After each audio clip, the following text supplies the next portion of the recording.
Getting the right car insurance is a bit more involved than finding the lowest price. It's important that you get the right coverage for your situation, and first, you need to understand what's available.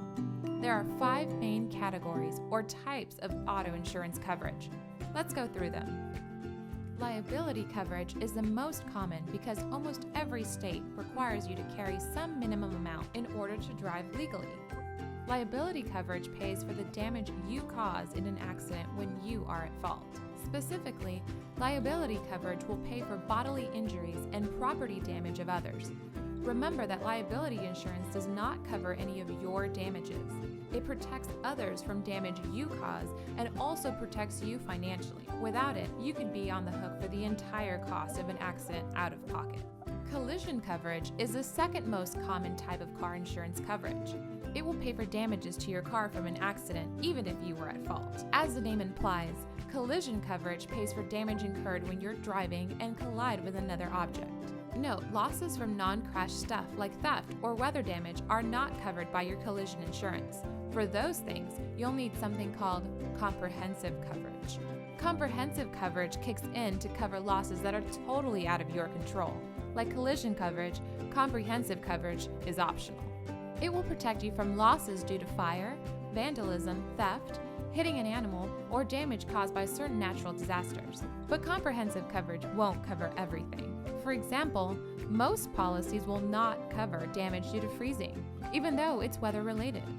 Comprehensive coverage usually doesn't cover breakdowns either. You should find out what is excluded before purchasing. Comprehensive coverage is often more attractive to drivers of a new or expensive vehicle. Some lenders may even require comprehensive coverage as a condition of financing your vehicle.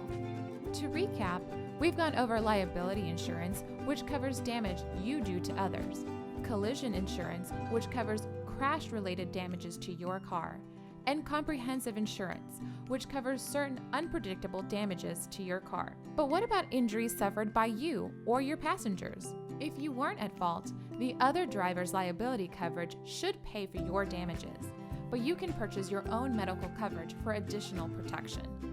Medical coverage is usually optional, but certain no-fault states will require you to buy a form of it called personal injury protection. Personal injury protection is also known as no-fault insurance because, like medical coverage, it will pay the costs of treating your injuries regardless of who was at fault in an accident. Finally, uninsured or underinsured motorist coverage will protect you against the risk of being hit by an uninsured or underinsured driver. It's estimated that almost 15% of American drivers do not carry the legal minimum amount of car insurance as required by their state. If you are hit by one of these people, you won't be able to collect from a liability policy they don't have. Uninsured motorist coverage will pay for your medical expenses and lost wages. Many states now require uninsured motorist coverage for bodily injury, but you might have the option to purchase it for property damage as well. Underinsured coverage kicks in when you're hit and your damages and expenses exceed the limits of the at-fault driver's liability coverage. When you're shopping for an auto insurance policy, make sure you know exactly what you're getting and why. Find out what is covered, what is excluded, what you need to stay legal, and what you need to stay protected financially.